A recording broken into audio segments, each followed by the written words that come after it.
In my opinion, EPF is one of the best things for Malaysians because it forces us to save money. But on its own, is EPF enough for us to retire? So I thought in today's video, let's use some math to figure this out. I'll be running through the numbers, I'll highlight some potential dangers, and I'll also share with you guys what you can do if your EPF savings doesn't look on track for retirement.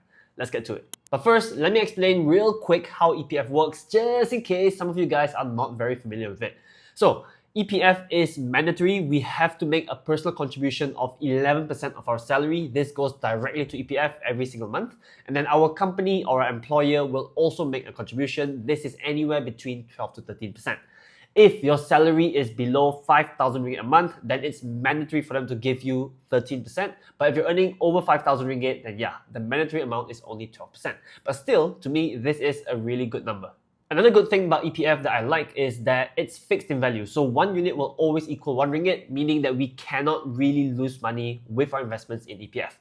In other countries, they're similar-ish kind of equivalent to EPF, I guess. Their pension funds, their retirement funds and stuff like that. Usually they just allow people to invest it into mutual funds or ETFs, etc., which can be good, but it also means that it will be impacted by market fluctuations. So let's say if you're in a bear market, then yeah, their retirement accounts will look a lot worse than our EPF accounts. So how EPF works is instead of fluctuating based on market movements, it will pay out a dividend over the last few years. It's anywhere between 5 to 6%, which again to me is really, really good considering the risk. So as you work throughout your career, you won't really be able to touch your EPF. There are some conditions where you can withdraw from EPF, but generally speaking, we can only make full withdrawals once we hit 55 years old because that's the retirement age, right? And this is why I like EPF. It forces Malaysians to save money. The risk is extremely low and the dividend payouts are quite good. But that doesn't answer the big question today, which is EPF on its own going to be enough for us Malaysians to retire comfortably? Real quick, if any of you guys want to build your own stock portfolio for retirement, whether you want to invest in Malaysian or US stocks, and you might want to after watching this video, then check out Mumu. They're a really good platform and I've left the link to sign up down in the description below. If you use my link after you deposit some money, you will get some free trading vouchers and some free shares as well. Anyway, back to the video. So I'll be doing very rough calculations, and obviously this will not be specific to you, whoever you are watching this video, because everyone's situation is different. I don't know how much you're earning now, I don't know how much you'll earn in the future, and I don't know how much money you need to retire. But the entire basis of this is what we call the 25 times rule or the 4% rule, which means that to retire comfortably, you will need 25 times of your annual expenses saved up. So let's say if you spend 100,000 ringgit a year, then you will need 2.5 million ringgit saved up to retire comfortably. So now let's run through numbers and the calculations to find out whether we can hit this 25 times rule just by saving in EPF. So I'm going to be using some assumptions. Let's say I start working at 25 years old. I will work until I'm 55 years old, so that's 30 years of working. I will earn 5,000 ringgit a month, and of course, 23% contribution goes to EPF. So since I don't want to save or invest any more money on my own, I'm relying 100% on EPF, I'm going to be spending the rest of my salary, which after the 11% EPF deduction will be 4,450 ringgit a month. So with the amount of monthly spending, my annual expenses will be 53,400 ringgit. Now, if we multiply this by 25 to get the 25x rule, this will mean that I will need 1,335,000 ringgit to comfortably retire on the same amount of money spent every single month. Will I be able to hit this number when I reach 55 years old, when I'm ready to retire? The answer is no, you won't, unfortunately. So after 30 years of working with this amount of contributions to EPF, my portfolio will be worth nearly 1 million ringgit, right around there, which means that we're still 30% short. Now I know some of you guys might be thinking there's no way you're going to be earning just 5,000 ringgit a month for the rest of your life, right? Obviously, as your career progresses, you will earn more money and you will contribute more towards EPF. That is true, but if your salary keeps going up and you still spend all of your money after EPF deductions, it still means that you won't hit your retirement target just because even though you're saving more, you're also spending more. So by the time you hit retirement age, you will need more money to retire. I know that these calculations are extremely simplistic and there are so many other factors to consider out there, but don't worry, I will go through those later in this video. One thing that I will call out though is the 25 times rule. It might be a bit too much for Malaysians, maybe a bit overkill, because this 25x rule is based on the 4% rule, which means that we're expecting to get 4% returns every single year after retirement. But we know that EPF has outperformed this 4% mark over the last 30 years at least, which means, let's say we assume EPF will give us 5% a year, we can bring down that 25 times number to just 20 times, which means that yes, we don't need so much money to retire. So once I plug this into my simulation, then obviously I'm a lot closer to hitting my retirement target. So yeah, that is one thing to consider. Maybe you don't want to be so conservative and use a 25x rule, you can use a 20x rule as a Malaysian. But having said that, there are also other factors that could impact the amount of money that you save in EPF versus what you actually need by the time you hit retirement age. For one, EPF could give us lower returns. Like I said, over the last 20 years at least, yeah, their performance has been really good, over 5%, 6%. Last time it was even better, maybe 7, 8%. But what if one day EPF has to start reducing their dividend payouts to just 3%, 4%, then we will be in a lot of trouble, because all of our simulations are based on a 5% plus EPF dividend. So yeah, if the dividends suddenly drop and they don't recover for 10 years, 20 years, then we would be kind of screwed, because we won't have enough money in the EPF. Obviously, we don't have that much compounding happening. Then there's also the consideration of making any withdrawals from EPF. Along our journey, working from 25 to 55 years old, many things can happen, and maybe we get tempted to withdraw some money from EPF to either pay for something necessary or maybe just something that we think is right.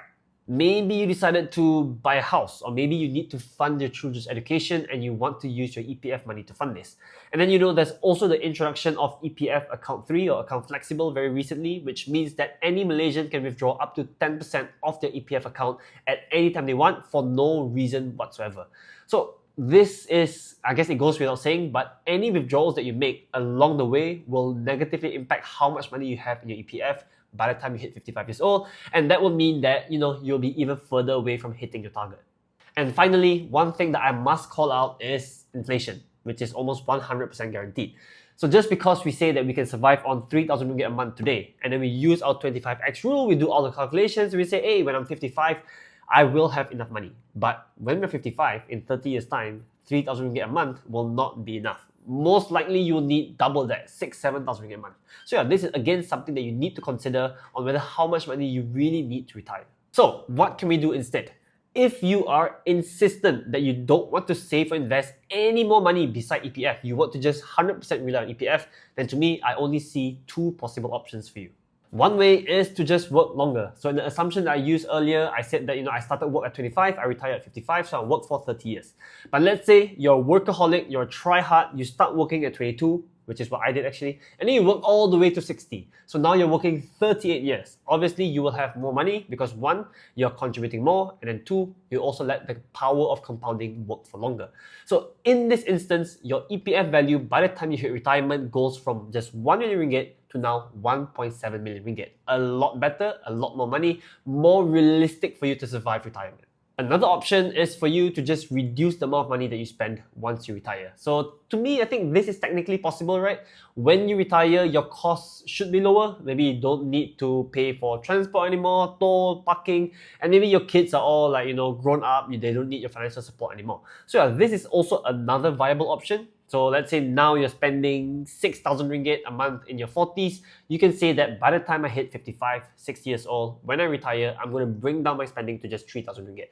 Yes, despite inflation, you can bring down your costs. You just need to be a bit realistic with it. So those are the two options that you will have. But in my opinion, at least, relying purely on EPF to retire, after running through all the numbers, right, and thinking about everything, I just don't think it will be enough.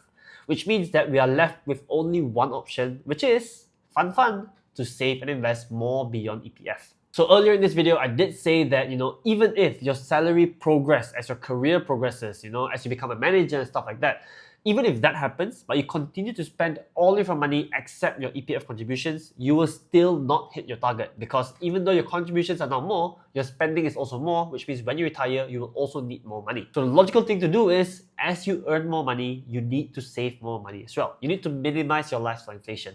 Now, I'm not saying have zero lifestyle inflation. To me, that is unrealistic. But let's say you go from earning 5,000 to 8,000 ringgit a month, you can increase your spending by maybe 1,000 and save the extra 2,000 ringgit. This to me is really the only way that you can do it. Now, I'm not saying that you have to save everything. Like I said, I won't do the math for this, but just in my head, gut feeling, if you can save 20% of your income on top of EPF, then you will be golden. You will be going to the best old folks home in Malaysia, I think. Yeah. So where should you invest this extra cash? One option, if you want to keep things simple, you only want to have one portfolio, then yeah, you can always just voluntarily contribute to EPF. Like I said, it's really good. The risk is extremely low. The returns are very good considering the risk, and you can also get some tax benefits from it as well. I think EPF and ASB, they are really good options if you're someone who is in your mid-40s. You're getting close to retirement, you want to play it safe. But if you're someone who is younger than that, you're in your 20s, 30s, early 40s, then I would say you should take some risk and invest it into the stock market. You can either use a broker to invest in ETF, like I said, you can use something like Moomoo, or you can even use robo-advisors if you want it to be extremely passive.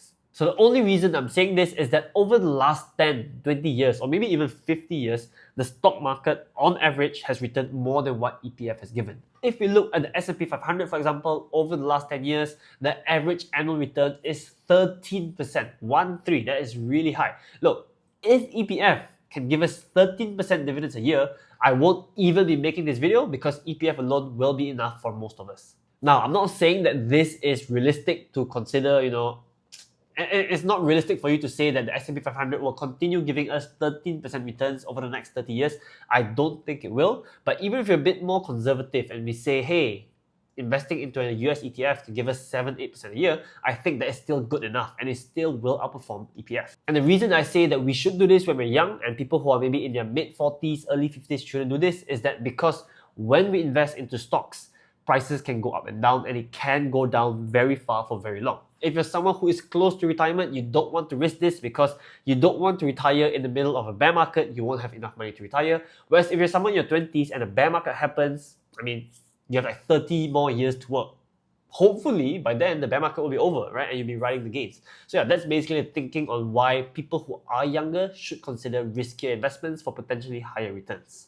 And like I said earlier in this video, if any of you guys want to invest into US ETFs or Malaysian stocks, then check out Moomoo. They are a really good platform. I like them, I use them, and they're also licensed and regulated by Securities Commission Malaysia, which is a good thing because safety is important if you want to invest for the long term. So yeah, if you guys want to sign up, use my link down below. So that's my findings on whether EPF alone will be enough for most Malaysians to retire comfortably. Let me know what you guys think about this topic. For me personally, of course, it seems like it won't be for the majority of people. Anyway, thanks for watching this video to the end, guys. Hope you guys enjoyed it and learned from it. If you guys did, give me a huge thumbs up and subscribe to my channel if you haven't already. See you guys in the next one. Peace out.